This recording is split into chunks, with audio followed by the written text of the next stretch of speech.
ये था 5 नंबर प्रश्न में। छठा प्रश्न। नेक्स्ट कौन है?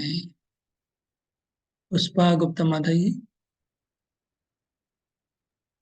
हाँ, हरे कृष्णा प्रभु जी, दंडवत प्रणाम।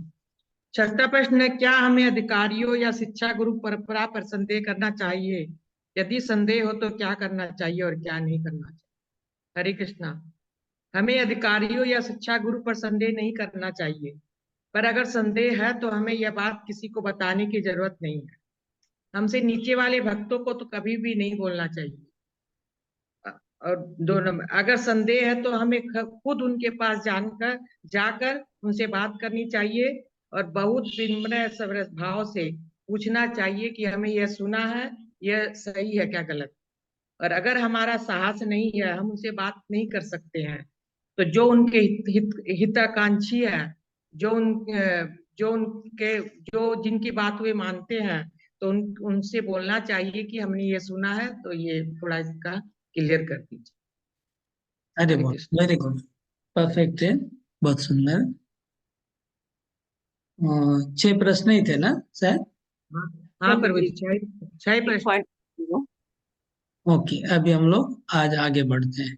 तो भी एक पॉइंट और बोलना चाहूंगी इसमें कि वृंदावन जाते हैं या कहीं तीर्थ पे जाते हैं तो वहाँ बाबा जी लोग मिलते हैं, तो वहाँ हम लोग को उनसे सुनना नहीं चाहिए क्योंकि वो लोग विरोध बोलते हैं। इसलिए हम लोग को प्रणामी देना दीजिए और फिर नमस्कार करके हम लोग को अलग हट जाना चाहिए। राइट, ये गुरु परंपरा के प्रति विश्वास में ये पॉइंट बताया था कि वो गुरु परंपरा के बारे में तुरंत कुछ वैसा बात बोलेंगे कि आपका श्रद्धा टूट जाएगा। तभी जी एक और चीज है, और जो अगर संदेह हो तो उसको अपने हृदय में नहीं रखना चाहिए। इससे हमारा भक्ति जो है वो नष्ट हो जाएगा रखेंगे। जैसे आपने श्रीगाल का जो कहानी बताया उसके तौर पे, वो हमको ही खा जाएगा, हमारे भक्ति को खा जाएगा।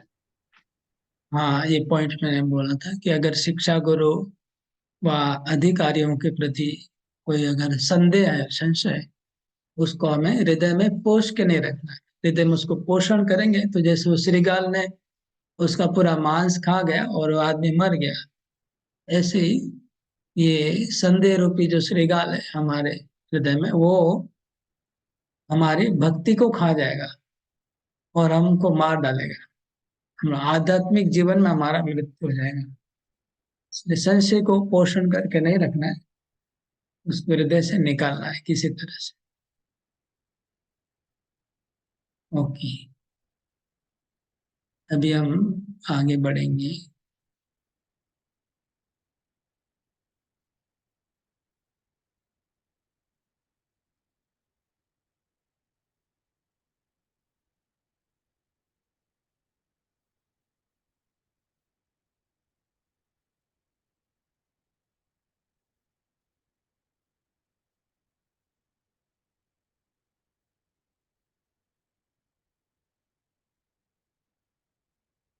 ओके, आज अभी हम तीसरा पॉइंट डिस्कस करेंगे। पहला पॉइंट था भक्तवृक्ष संघदास को प्राथमिक ज्ञान क्या क्या होना चाहिए, वो पहले चर्चा हुआ। दूसरा पॉइंट था कृष्ण भावना में दृढ़ विश्वास।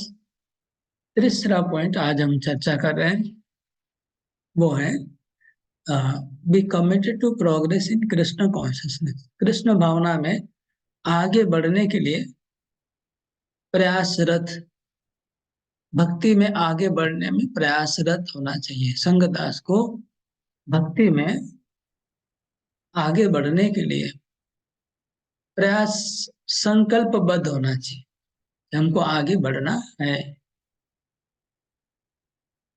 तभी वो संगदास होने के लायक है। जैसे मैं उदाहरण स्वरूप बोलता हूँ कि हमारे एक संगदास थे, वो 10-15 साल से वो कोई 10 माला, 12 माला, 15 माला जप करते हैं। कभी 16 माला पे पहुंचते नहीं वो। तो जिसकी वजह से क्या, वो जितना भी क्लास वो चलाते हैं, तो उनके क्लास के मेंबर भी आ, कभी 16 माला पे नहीं आते हैं। क्योंकि वो नहीं करते हैं, तो उनके मेंबर कैसे 16 माला पे आएंगे? क्योंकि उन्होंने गुरु आश्रय नहीं लिया, तो उनके ग्रुप से भी कोई गुरु आश्रय नहीं होता है, किसी का दीक्षा भी नहीं हुआ। बहुत साल से क्लास लेंगे लेकिन किसी का दीक्षा नहीं होता है। क्यों दीक्षा नहीं होता? क्योंकि उनका दीक्षा नहीं हुआ, उन्होंने गुरु आश्रय नहीं लिया, उनका दूसरे लोगों का कैसे होगा? इसलिए संग दास को भक्ति में भले वो किसी भी लेवल पे हो, हम ये नहीं बोलते कि उसको इस लेवल पे होना चाहिए, लेकिन आगे बढ़ने की इच्छा होनी चाहिए। वैसे हम लोग भक्ति में कभी भी ऐसा समय नहीं आएगा कि हम भक्ति में एकदम टॉप मोस्ट चले गए। हमेशा आगे बढ़ने का जगह रहता है भक्ति में। कोई शेष नहीं कितना ऊपर जा सकते हैं। इसलिए सीखने का इच्छा हमेशा होना चाहिए। ऐसा नहीं सोचना कि हमको सब आ गया और कुछ सीखने का नहीं है, ऐसा विचार गलत है। कोई सोचे कि हमको बहुत बहुत शिक्षा ले लिया, अभी और कुछ सीखने का बाकी नहीं है, ऐसा नहीं है। भक्ति में तो अनलिमिटेड है, हम सीखते रहेंगे। तो ये तीसरा पॉइंट है। तो संगदास को कृष्ण भक्ति में आगे बढ़ने की इच्छा होनी चाहिए। और मिनिमम मिनिमम लेवल क्या होना चाहिए उसका, भक्ति का कौन से स्तर पे होने से एक भक्त को क्लास चलाने को दिया जा सकता है? तो कहते हैं कम से कम उसको 16 माला जप, 4 नियम का पालन और गुरु आश्रय लेवल पे होना चाहिए। गुरु आश्रय पे लेवल पे होने से फिर आगे रास्ता क्लियर हो जाएगा, प्रॉब्लम नहीं है। कोई गुरु आश्रय लेवल पे है तो स्वाभाविक है कि आगे जाके उसको एटलीस्ट इच्छा है कि इस कौन से दीक्षा लेगा। अगर गुरु आश्रय स्तर पे नहीं है और उसने अभी तक निर्णय नहीं लिया है कि कहाँ से दीक्षा लेना है, तो संभावना है कि पूरा ग्रुप ही दूसरे कहीं चला जाएगा। वो जो जो ग्रुप हम खोलेंगे, अगर वो संगदास कहीं भटक गया तो पूरा ग्रुप ही भटक जाएगा। इस हाँ, लोग थोड़ा डिस्टर्ब कर रहे हैं, मेरे को सबको म्यूट करना पड़ेगा। इसलिए हम देखेंगे कि संगदास कम से कम गुरु आश्रय स्तर पे है। ये था तीसरा पॉइंट। चौथा पॉइंट,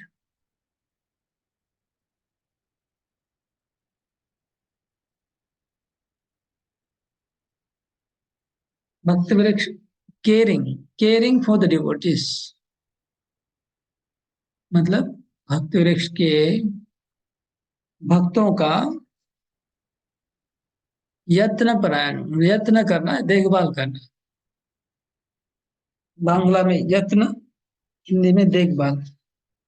भक्तों का देखभाल करना, रख रखाव करना। तो रख रखाव देखभाल करना है सब भक्तों का। जो क्लास संगदास का एक ये सेवा है और उसकी योग्यता है, क्वालिटी है। केयरिंग नेचर होना चाहिए उसका। उसमें क्या है, उसमें क्या क्या आता है? देखभाल में आता है कि पहला पॉइंट है कि जिसको हम प्रचार कर रहे हैं, वो केवल हम थियोरिटिकल नॉलेज देंगे ना तो उनका भक्ति में उनका आगे बढ़ नहीं पाएंगे। और थियोरिटिकल नॉलेज से केवल वो भक्ति वृक्ष में आएंगे नहीं, वह कंटिन्यू नहीं करेंगे क्लास में। अगर संगदास उनका यत्न करेगा, मतलब देखभाल करेगा, रख रखाव करेगा, उनको सहायता करेगा, उससे ही वो उनको अच्छा लगेगा। केयरिंग से उनको अच्छा लगेगा, खाली फिलोसफी सुनने से अच्छा नहीं लगेगा। इसलिए संगदास अगर उनका अच्छा देखभाल करता है, मेंबर्स का यत्न करता है, तो वो लोग अपनापन फील करेंगे, अपनापन फील होगा संगदास के साथ उनका। तब वो लोग अपने मन की बातों को खोल के रखेंगे, प्रॉब्लम्स भी बता पाएंगे। और प्रॉब्लम्स को जब बता पाएंगे तो फिर संगदास उसका समाधान भी कर पाएगा, और फिर उनकी भक्ति में आ जाएगा, उत्तरोत्तर वृद्धि होती रहेगी। लेकिन अगर ऐसा संबंध नहीं बनता है संगदास का मेंबर के साथ, तो फिर ये सब प्रक्रिया पूरी रुक जाएगी, प्रक्रिया होगी नहीं। वो लोग अपनापन फील करेंगे, फिर अपने मन की बात खोल के बताएंगे, फिर संगदास उसको समाधान करेगा, फिर वो लोग इम्प्लीमेंट करेंगे, फिर भक्ति में आगे बढ़ेंगे। ये प्रक्रिया तभी होगी जब संगदास का उनसे अच्छा रिलेशन है, संबंध है। देखेंगे जो संगदास अच्छा टेक केयर करता है, जो अच्छा यत्न करता है, देखभाल करता है, उनका ग्रुप सबसे ज्यादा फूलता फलता है, उनके मेंबर लोग खूब आगे बढ़ जाते हैं भक्ति में। ये आप कहीं पर भी देखेंगे, ये ऐसा देखा जाता है। वो देखभाल करने के लिए हार्ट चाहिए, हृदय चाहिए, पैसे से नहीं होता है और ज्ञान से भी नहीं होगा। बहुत अच्छा प्रवचन करने वाला भी बहुत अच्छा डिवोटी अच्छा प्रवचन करता है, लेकिन हो सकता है कि उसका क्लास में इतना आगे नहीं बढ़े, या फिर पैसे से भी नहीं होगा। उनका हृदय है और बहुत देखभाल करता है, उसका ग्रुप आगे बढ़ता है। तो देखभाल में, केयरिंग में कुछ पॉइंट्स है। पहले तो सब भक्तों का नाम उसको याद होना चाहिए। सबका नाम याद होना चाहिए, नाम से पुकारना, उनका address, mobile number, phone number, WhatsApp number सब होना चाहिए। और उनके घर के बारे में भी जानकारी होना चाहिए कि घर पे कौन कौन है, क्या करते हैं, थोड़ा आइडिया होना चाहिए। कितने लोग अनुकूल है भक्ति में, प्रतिकूल है, तो क्या होगा कि उनको हेल्प कर पाएंगे। उनके बारे में पूरा जानेंगे तभी तो उनको हेल्प कर पाएंगे, अगर नहीं जानते तो कैसे हेल्प करेंगे। तो पूरा नॉलेज होना चाहिए। उसके बाद उनको क्लास के अलावा बीच में भी उनको फोन करना चाहिए, उनसे बातचीत करना चाहिए, उनसे रिलेशन मेंटेन करना चाहिए, कैसा चल रहा है पूछना चाहिए। कभी अगर उनकी कोई प्रॉब्लम आया, जैसे हेल्थ प्रॉब्लम इत्यादि, तब खबर लेना चाहिए। जरूरत पड़ने पे विजिट भी करना पड़ सकता है, होम विजिट।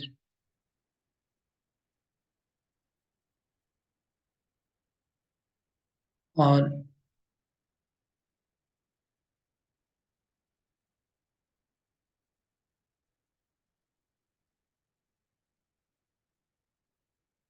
देखभाल करने में बहुत बहुत सारी चीजें हैं और भी, जैसे उनके उनको माला जप करना सिखाना है।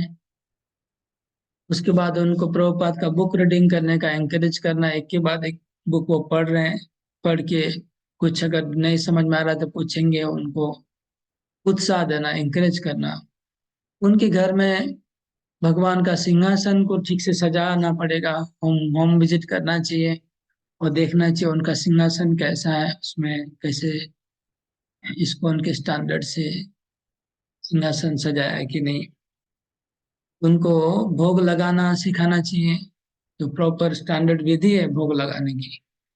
हमको तो लगता है आप बहुत पुराने भक्त लोग भी हमारे भोग लगाने की विधि नहीं जानते होंगे। परीक्षा लेंगे तो कई पुराने भक्त लोग भी लगता है फेल हो जाएंगे। कई संगदास का क्लास कर रहे हैं, वो लोग भी बहुत लोग नहीं जानते होंगे। तो ये सेवा है, ये भी एक यत्न में आता है कि लीडर को चाहिए तो उनको प्रॉपरली भोग लगाना सिखाएं। उसके बाद उनको आरती करना सिखाना, उनको इस तरह से भक्ति मार्ग में उनका यत्न करना है। ये यत्न में आता है केयरिंग, ये सब कुछ केयरिंग में आता है। नेक्स्ट पॉइंट है, अच्छा केयरिंग में एक दूसरा पॉइंट है, नेगेटिव पॉइंट, वो बहुत जरूरी है। केयरिंग करने में क्या नहीं करना चाहिए, क्या नहीं करना चाहिए, मतलब अति यत्न नहीं करना चाहिए। अति अति कोई भी चीज अच्छी नहीं है, अति की गति अच्छी नहीं होती है, बोलते हैं ना। अति यत्न, टू मच केयरिंग नहीं होना चाहिए। इसमें क्या है, टू मच केयरिंग में क्या है, इसमें ऐसा पॉइंट है कि हम्म, ऐसे उदाहरण देते हैं, बंगाली में बोलते हैं कि जैसे गाय अपने बछड़े को चाटती है, तो ज्यादा चाटेगी तो उसका चमड़ा उखड़ जाएगा। इस तरह से एक एग्जाम्पल यूज किया जाता है। तो हम अति यत्न मतलब क्या बोल रहे हैं, अति यत्न में दो तीन पॉइंट है। पहली बात तो जब किसी का यत्न करेंगे ना, जितने भी ग्रुप मेंबर है सबको इक्वली हमें ट्रीटमेंट करना होगा। किसी एक भक्त को अगर ज्यादा आप अटेंशन देंगे, उसका यत्न ज्यादा करेंगे, तो उसमें दूसरे भक्तों को खराब लगेगा। और टाइम का भी बात है, आपको अपना घर संभालना है, बिजनेस करना है, काम धंधा है। उसके बाद अगर आप घंटा घंटा वही करते रहेंगे तो आपका अपना जो सांसारिक दायित्व है उसमें फिर आपका अवहेला करेंगे, वहां पर नुकसान हो जाएगा, है ना। तो आपको ये जिम्मेवारी भी घर की ठीक से निभानी है। और एक्स्ट्रा कुछ टाइम, फिक्स टाइम, इतना टाइम आपको उसमें देना है। ऐसा नहीं कि आप फिर घंटा घंटा उसी में लग गए यत्न करने में, और दूसरा काम आप नेग्लेक्ट कर रहे हैं, अपने घर का काम और दूसरा काम, ऐसा नहीं।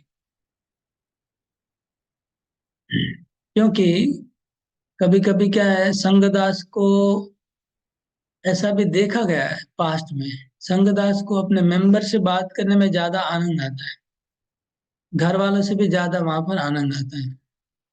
घर वालों से बात करने में इतना आनंद नहीं आता जितना क्लास के मेंबर से बात। इसमें दोनों बातें, एक तो स्पिरिचुअल बात है, क्लास के मेंबर के साथ बात है, स्पिरिचुअल हो रही है, इसलिए आनंद आ रहा है। घर में तो जागतिक भौतिक बातें होती है।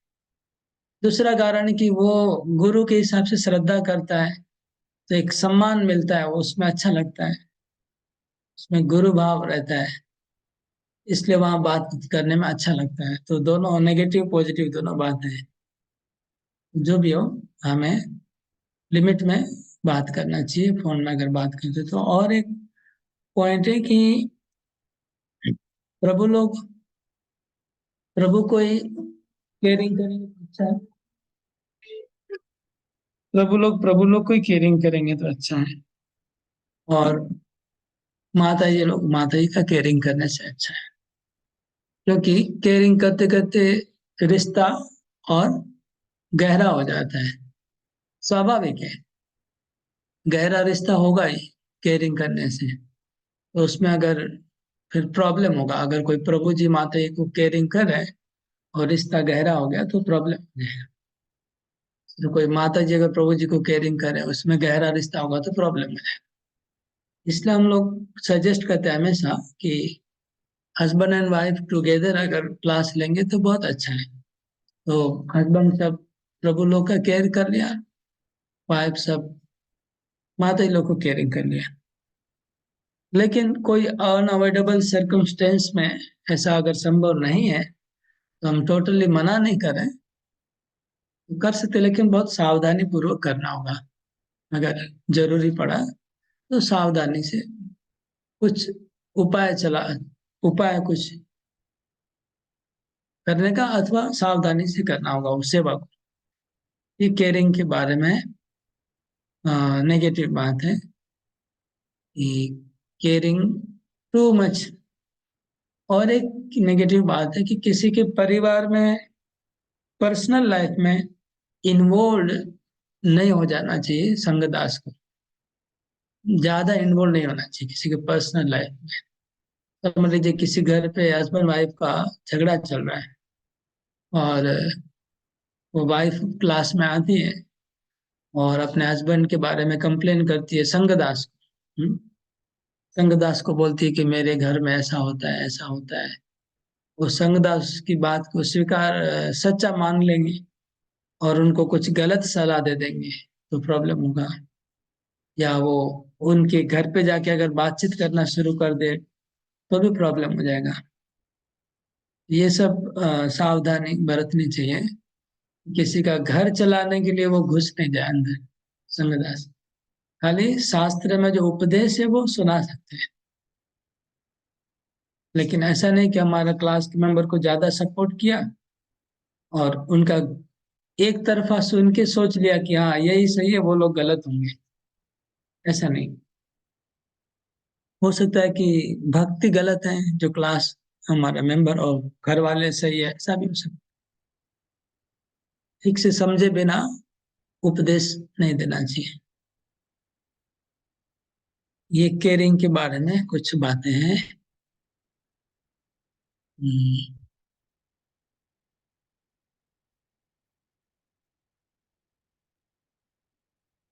नेक्स्ट पॉइंट है। अच्छा, आपने हाथ उठाया, कविता माता जी कुछ बोलना है? हाँ, अनम्यूट करिए। नहीं प्रभु जी, आगे से हाथ उठा हुआ था।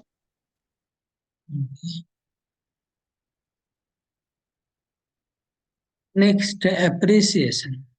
एप्रिसिएटिंग, एप्रिसिएटिंग मतलब प्रशंसा करना, प्रशंसा करने का बात लिखा है। एक्चुअली एप्रिसिएशन का एग्जैक्ट वर्ड प्रशंसा नहीं होता है। प्रशंसा मतलब ग्लोरिफिकेशन। एप्रिसिएशन का अ, संस्कृत में अनुमोदन लिखा है, लेकिन वो हम लोग यूज नहीं करते हिंदी में, इसलिए समझेंगे नहीं। अनुमोदन वर्ड भागवतम में आता है, अनुमोदन करना, एप्रिसिएटिंग। लेकिन जो भी हो, हिंदी में वो शब्द चलता नहीं, ऐसा कोई शब्द है नहीं एप्रिसिएटिंग का। तो हम लोग यही यूज कर रहे हैं कि प्रशंसा। अभी तो भक्तों को प्रति पदक्षेप उत्साह चाहिए, इसलिए संघदास को उनको उत्साही करना होगा। जैसे कोई 2 माला से 4 माला जब शुरू कर दिया तो उनके लिए सब लोग मिलकर हरि बोल देंगे। तो 4 माला से 8 माला पे आ गया, 8 से 16 पे आया, तो उनको प्रशंसा करना है, हरि बोल दिए, उत्साह, प्रेरणा देना, उत्साह देना। कोई अभी वेजिटेरियन बन गया तो उसके लिए धन्यवाद देना, सब लोग मिलकर उनको अप्रिशिएट करेंगे। इस तरह से जो भी भक्ति के लेवल में आगे बढ़ रहे थे उनको अप्रिसिएशन करेंगे। कोई अच्छे से सेवा किया, किसी ने, हाँ, किसी ने रसोई किया, कुकिंग किया है तो उसके लिए अप्रिशिएट करेंगे। किसी ने बुक डिस्ट्रीब्यूशन किया तो अप्रिसिएशन करेंगे। तो अप्रिसिएशन करने से उनका उत्साह बढ़ता है और भक्ति में जल्दी आगे बढ़ जाते हैं भक्त लोग, बहुत फास्ट प्रोग्रेस होता है। इसलिए हर क्लास में एक छोटा सा अप्रिसिएशन का पॉइंट रख ही देना चाहिए। क्लास के एंड में कुछ अप्रिसिएशन होना चाहिए हर क्लास में। आगे से सोच के रखना चाहिए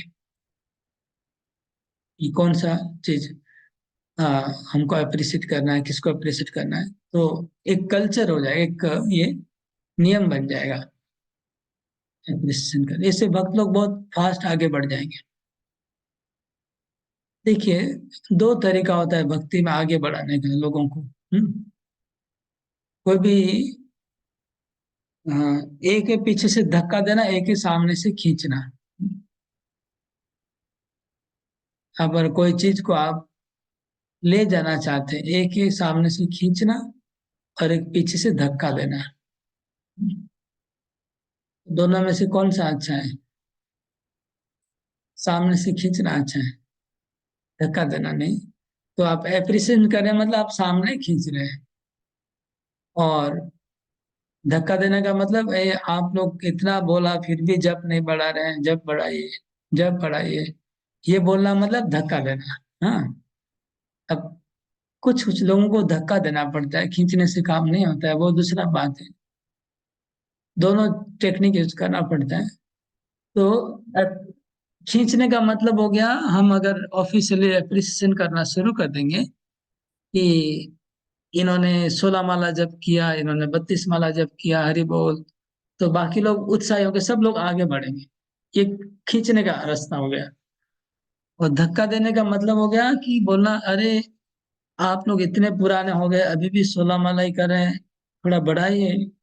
ये जो पुश करना, पुश करना, पुश बोलते, पुश एंड पुल, वो पुलिंग है, ये पुशिंग है।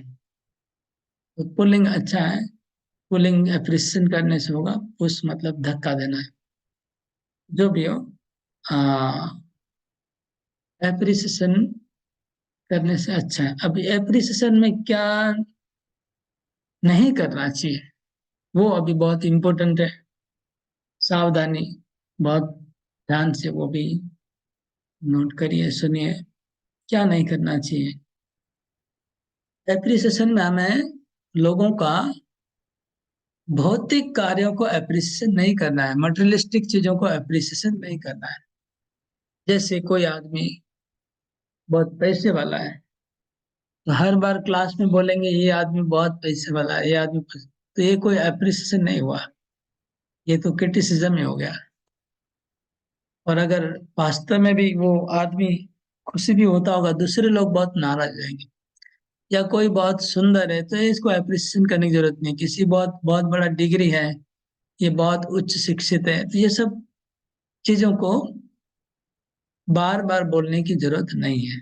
भौतिक चीजों को, इसने बहुत बड़ा कोई अचीवमेंट किया, मटेरियल अचीवमेंट, उसका भी बहुत बड़ा बात नहीं है एप्रिसिएशन करने का। पहली बात यह हो गई कि हमें क्या एप्रिसिएशन करना चाहिए। स्पिरिचुअल में भी कौन सा एप्रिसिएशन करना चाहिए, स्पिरिचुअल में भी, आध्यात्मिक में भी वो चीज एप्रिसिएट करना चाहिए जिसको सुनने से उसका भक्ति और आगे बढ़ेगा, उसका उत्साह बढ़ेगा। ऐसा नहीं कि वो स्टॉप हो जाएगा बोलने के बाद और आगे नहीं बढ़ेगा, ऐसा नहीं करना है। बोलने के बाद उसका बढ़ना चाहिए, तभी अप्रिशिएट करेंगे। और दूसरे लोग भी, सब लोग जितने भी ग्रुप मेंबर है सबको अच्छा लगना चाहिए, तभी अप्रिशिएट करेंगे। ऐसे नहीं कि उसको अप्रिशिएट किया और बाकी लोग को अच्छा नहीं लग रहा है तो फिर नहीं करना चाहिए। ये सावधानी, एक्चुअली मैं आप लोग को बोल रहा हूँ लेकिन ये गलती होती है, हम लोग से भी गलती होती है कई बार। हमारे से भी गलती होती है कि हम लोग किसी को अप्रिशिएट कर रहे हैं, दूसरे कुछ लोग नाराज हो गए, लेकिन हमको वो ध्यान में नहीं था, गलती हो जाती है। ऐसा, ये बहुत ही सेंसिटिव पॉइंट है, बहुत ही सेंसिटिव। एक्चुअली इसलिए भगवान ने उद्धव को कहा 11वें स्कंद में कि किसी को प्रशंसा मत करना, किसी को निंदा मत करना। कृष्ण डायरेक्टली ऐसे बोलते हैं, न प्रशंसेत न गरे, पर स्वभाव कर्माणि न प्रसन्न। दूसरे का स्वभाव को और कर्मों को प्रशंसा नहीं करना है। इसलिए बोले कि बहुत रिस्की है, बहुत सेंसिटिव है, सावधान से करना चाहिए, करना है।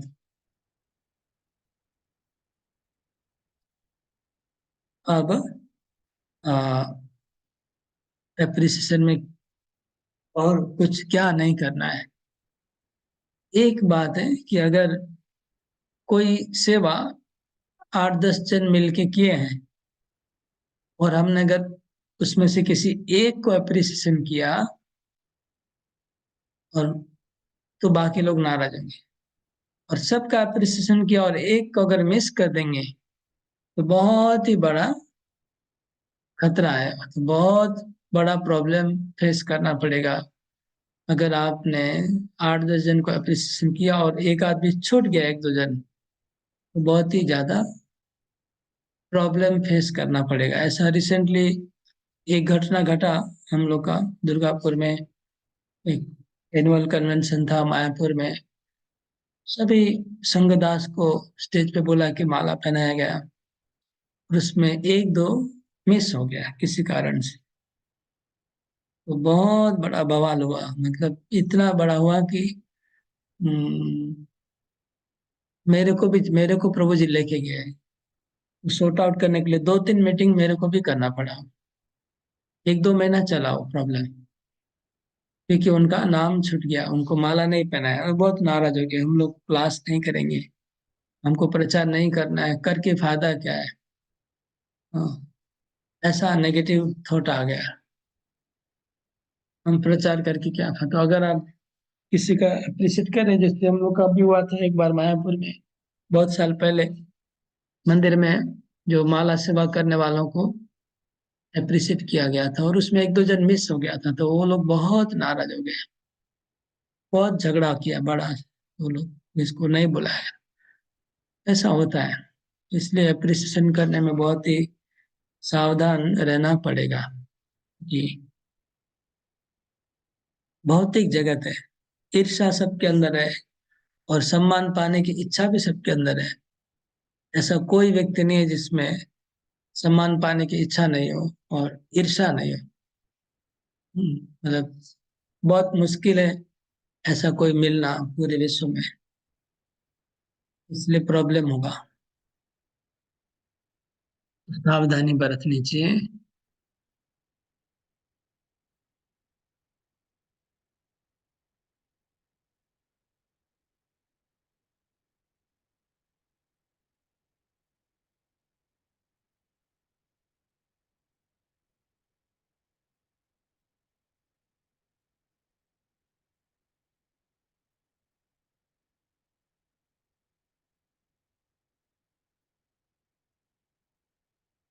छठा नंबर पॉइंट है, बी अ फैसिलिटेटर।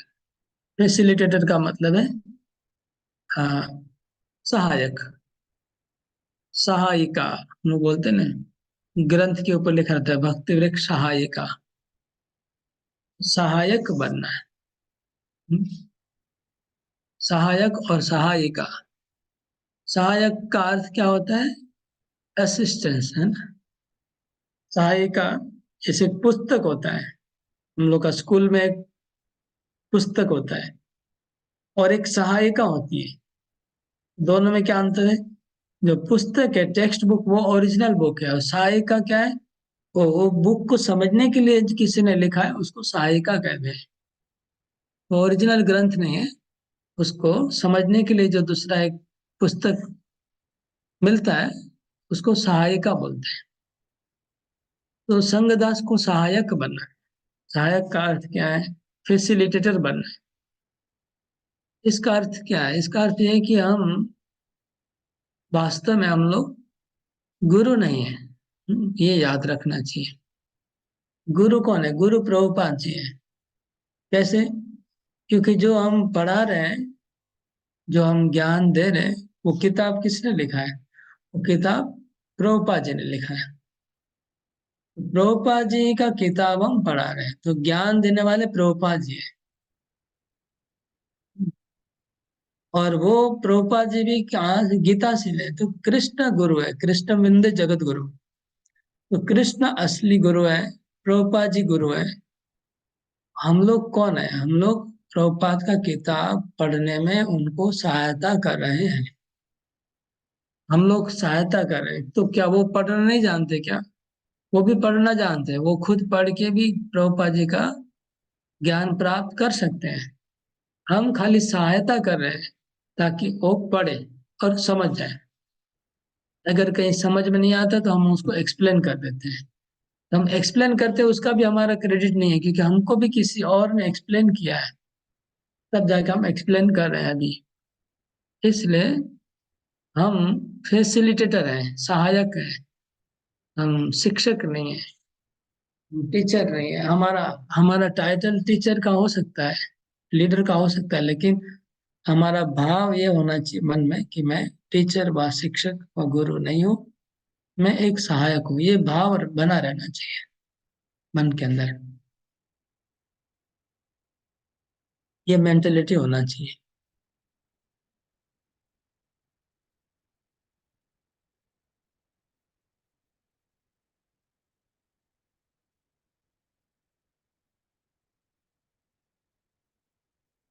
जब ये भाव रहेगा फैसिलिटेटर का, तब क्लास में जैसे कोई भी मेंबर कुछ बोलेगा तो संगदास उसको ध्यान से सुनेगा। जो भी कुछ बोलेगा उसको सुनेगा, सुन के समझ के उसको उत्तर देगा। नहीं तो क्या होगा? शिक्षक व गुरु भाव होगा तो सबकी बात को काट देगा, अपनी बात रखेगा। हाँ, हमने कई बार देखा कि जैसे हम लोग फिर इसका डेमो क्लास करते हैं, डेमो क्लास में हमने ऑब्जर्वेशन किया, हमने देखा कि जब कोई क्लास ले रहा है तो दूसरे मेंबर को उत्तर देने को बोलते हैं।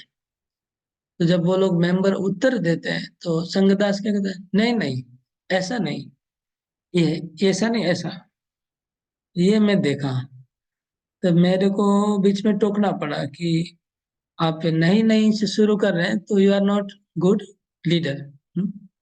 नहीं नहीं से शुरू नहीं होना चाहिए। तो आप फिर उनको पूछ क्यों रहे हैं?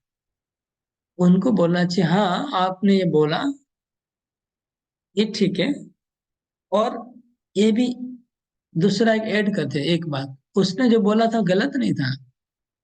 जैसे हम्म, अब क्या बताएं, जिसका बुद्धि कम होता है उसको कितना भी समझाएंगे फायदा नहीं होगा। जैसे उदाहरण है कि अ, कृष्ण को प्राप्ति करने का मार्ग क्या है।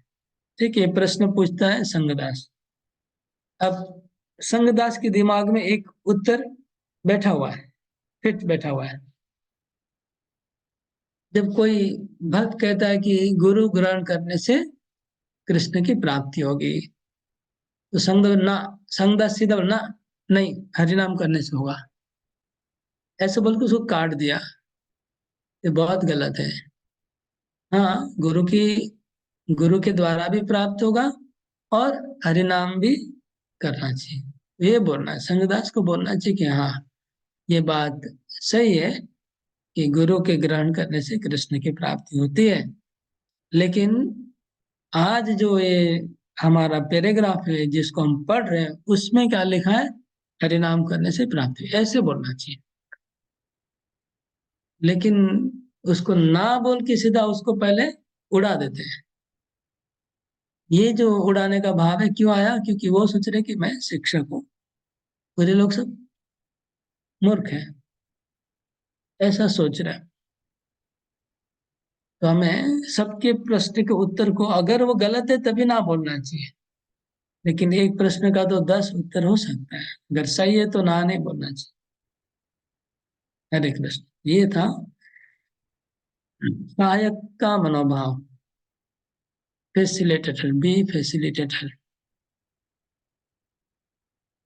अब 7 नंबर है इसके बाद।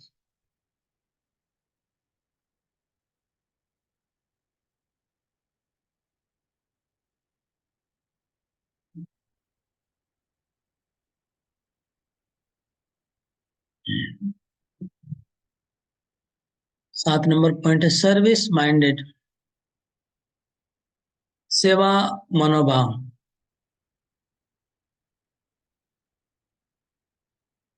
सर्विस माइंडेड, सेवा भाव।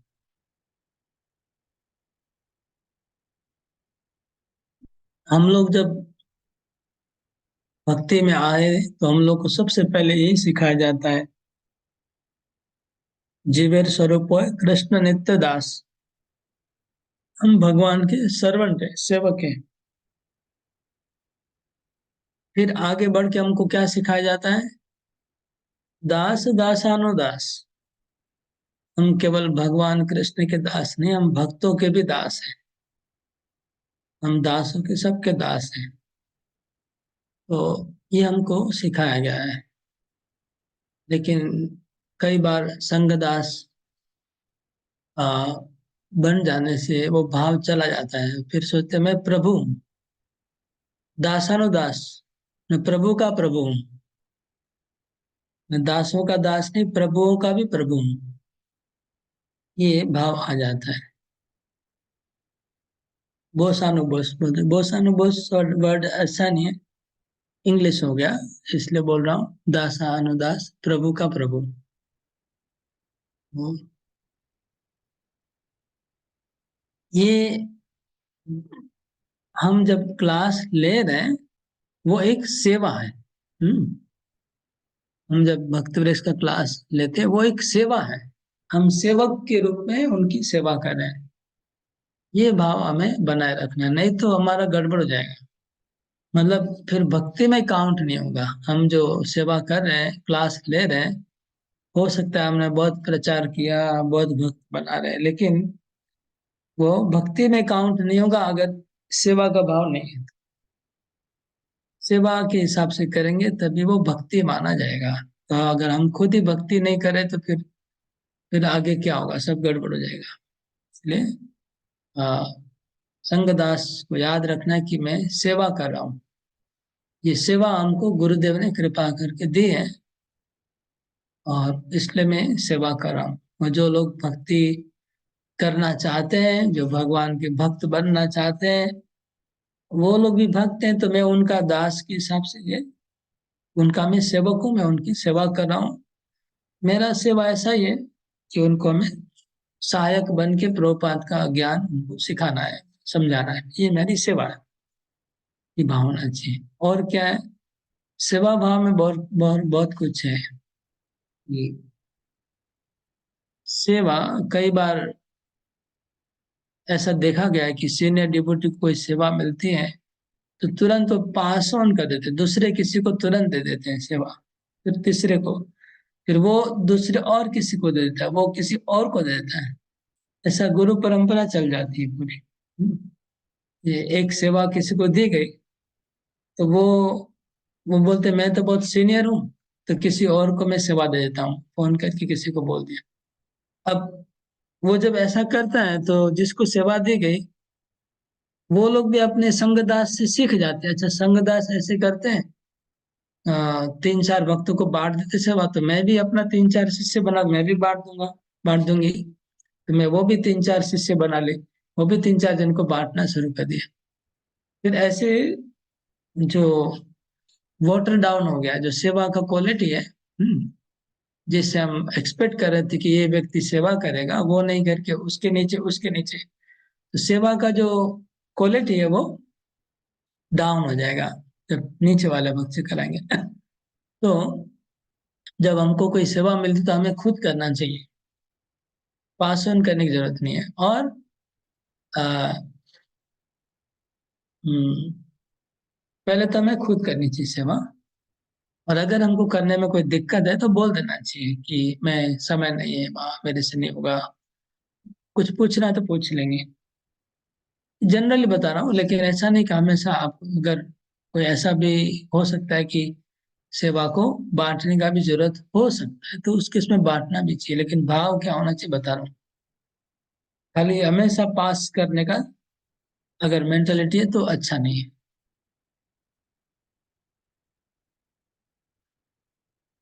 और क्या है, सेवा जो संगदास होते हैं उनको जनरली हमेशा क्लास लेते हैं, वो भाव बहुत डिफिकल्ट है, उनके मन में शिक्षक व गुरु का भाव आ ही जाएगा क्लास लेते लेते। इसलिए कुछ विनम्र छोटा सेवा भी करना चाहिए, जैसे प्रसाद बांटने का सेवा, हाँ, कभी आसन लगा देने का, झाड़ू मार देने का, ऐसा छोटा छोटा सेवा भी संगदास को करना चाहिए। हमेशा खाली बोसगिरी नहीं करना चाहिए, हमेशा कभी कभी छोटा सेवा में भी हाथ लगाना चाहिए। कई भक्त करते हैं, देख के बहुत अच्छा लगता है, कई डिवोटी में देखा हूँ, वो लोग तुरंत सेवा में हाथ बटाते हैं। सेवा में हाथ बटाना बहुत अच्छा है, लेकिन कुछ लोग खाली बोस जैसा ही करते हैं, वो ठीक नहीं है। सबको छोटा मोटा सेवा में भी हाथ लगाना चाहिए। उससे क्या होगा कि जो दूसरे विद्यार्थी हैं, जो भक्त के मेंबर हैं, वो लोग जब देखेंगे कि हमारे जो संगदास है वो सेवा कर रहे हैं, वो तो हमको भी करना चाहिए, उनको देख के उनको भी इच्छा होगी करने की, फिर सब लोग सेवा करने को आगे बढ़ जाएंगे। फिर ऐसा होगा कि सेवा की कमी रह जाएगी, सेवक ज्यादा हो जाएंगे, सेवा कम। तो उसमें वैकुंठ वातावरण बनेगा। वैकुंठ वातावरण क्या होता है? वैकुंठ वातावरण वो है जहां पर किसी को भय नहीं है और उद्वेग नहीं है। उद्वेग और भय मुक्त वातावरण को वैकुंठ वातावरण कहा जाता है। वो वैकुंठ वातावरण तभी बन सकता है जब सबके अंदर सेवा का भाव है, सब लोग सेवा करना चाहते हैं। और वो भाव कब आएगा? जब ऊपर में जो लीडर लोग हैं वो लोग जब सेवा करेंगे तभी होगा। लीडर लोग अगर बॉसगिरी करेंगे तो छोटे छोटे भक्त लोग भी बॉसगिरी करना सीख जाएंगे, फिर सेवा पड़ा रहेगा। सब लोग सोचेंगे कि वो कर देगा तो अच्छा है, वो कर देगा तो अच्छा है, वो कर देगा तो अच्छा है, कोई करना नहीं चाहेगा। तो इसलिए अगर हमारा वातावरण को हमें बनाना है वैकुंठ वातावरण, अच्छा, वैकुंठ वातावरण बनाने की क्या जरूरत है? इसलिए कि भौतिक जगत में सब जीव पिस रहे हैं, बहुत परेशानी हो रही है सबको। तो लोग भक्ति में आएंगे तो उनको यहाँ देखेंगे यहाँ अच्छा वातावरण है, उनको शांति मिलेगी। यहाँ पर कोई भय नहीं है और कोई उद्वेग नहीं है, किसी प्रकार का उद्वेग नहीं है, किसी प्रकार का भय नहीं है। ऐसा जब वो लोग देखेंगे तब छोड़ के कभी जाना नहीं चाहेंगे, क्लास छोड़ के। और वो वैकुंठ वातावरण तभी बनेगा जब सबके अंदर सेवा का भाव, संगदास सबके अंदर सेवा का भाव डालेगा, बोल के नहीं, खुद करके डालेगा। संगदास सेवा करेगा, उसको देख के सब लोग सेवा करेंगे, तभी वैकुंठ वातावरण बनेगा। तभी छोड़ के नहीं, नहीं तो सब लोग छोड़ छोड़ के जब देखेंगे कि बाहर में जो प्रॉब्लम है वो प्रॉब्लम इधर भी है, तो वो भाग जाएंगे। यहाँ पर भी भय है, यहाँ पर भी उद्वेग है। भय और उद्वेग किस बात का, कहाँ से आता है भय और उद्वेग कहाँ से आता है? जब चार कुमार चतुष कुमार वैकुंठ में गए, वैकुंठ में उन्होंने क्या देखा? उन्होंने यही देखा कि वैकुंठ वासियों में किसी प्रकार का भय नहीं था और उद्वेग नहीं था। साक्षात लक्ष्मी देवी जो वैकुंठ की महारानी है, जो वैकुंठ की मालकिन है, वो झाड़ू लगा रही थी, अपने हाथ में झाड़ू लेके झाड़ू लगा रही थी। ये देखा चतुष कुमार ने, तो इसलिए वहां पर भय और उद्वेग नहीं है, क्योंकि सबसे जो वहां की मालिकाना है वही झाड़ू लगा रही, सेवा कर रही थी वैकुंठ में भगवान को खुशी करने के लिए। और तुलसी देवी की महिमा तो आप लोग सुने हैं, हमने भागवत क्लास में बताया, सबको याद होगा बहुत लोगों को, आशा करता हूँ। ऐसे तुलसी की महिमा और फिर भंवरे की महिमा। तो भय और उद्वेग से मुक्त होने का अर्थ है कि फियर ऑफ एक्सप्लॉयटेशन,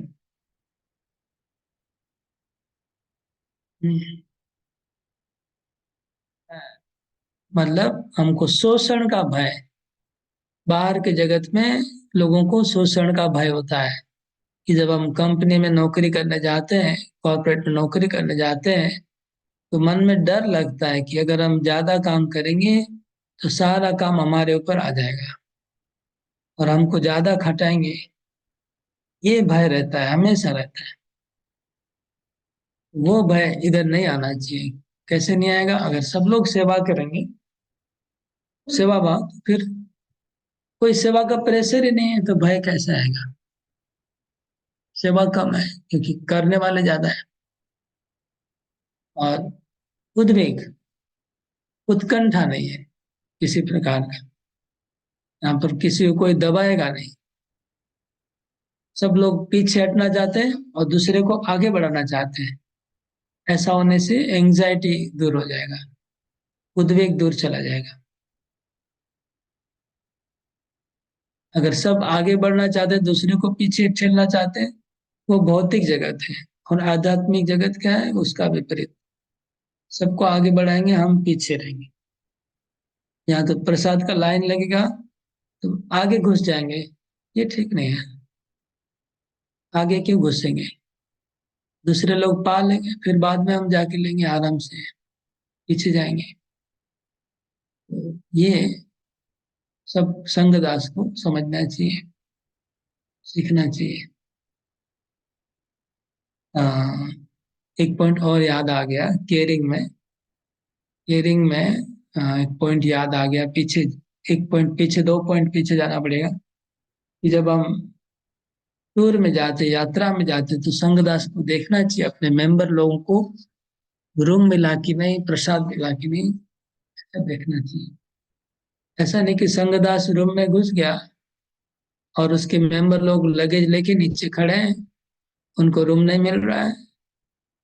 ऐसा नहीं कि संगदास बिना लाइन का लजा के प्रसाद ले लिया और मेंबर लोग 200-300 लोगों के पीछे लाइन में खड़े हैं। तो ऐसा करने से क्या होगा? उस मेंबर लोग का श्रद्धा पूरा टूट जाएगा संगदास के प्रति। यहाँ वो अपना स्वार्थ ही है, टूर में आके भूल गया हम लोग को भूल गया, अपने परिवार को लेके ही बिजी है, ऐसा वो लोग सोचेंगे। ये ध्यान में रखना होगा। हरे कृष्ण। तो आज यहाँ रखता हूँ। किसी का कोई प्रश्न कमेंट? प्रश्न में ग्रुप में भेज दूंगा, लेकिन एक बार देखता हूँ, अगर मिला तो बोल रहा हूँ।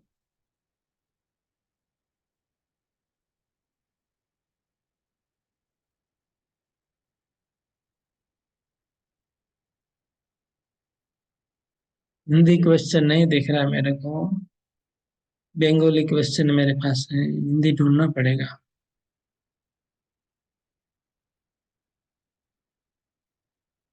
बहुत पीछे चला गया व्हाट्सएप में। मैं बाद में ढूंढ के शेयर कर दूंगा हिंदी क्वेश्चन, हिंदी इंग्लिश बांग्ला तीनों लैंग्वेज में।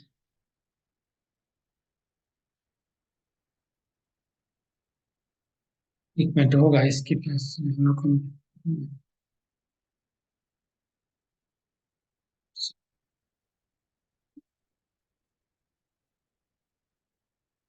Okay, 7 number question.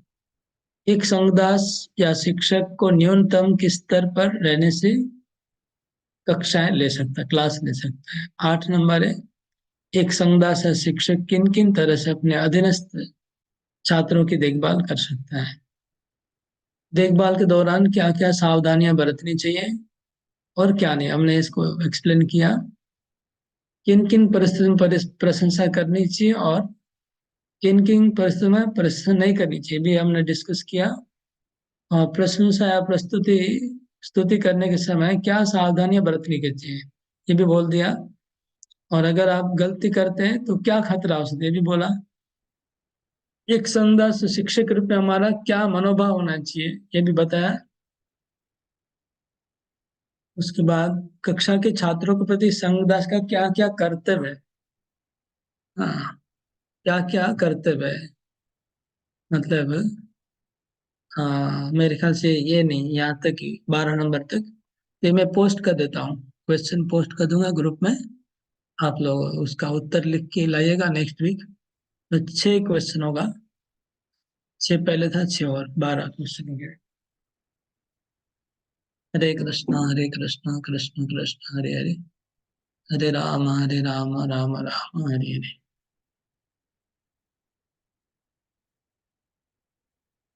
जय श्री प्रभुपाद की जय। हरे कृष्ण। अभी कोई अनम्यूट करना है तो कर सकते हैं। हरे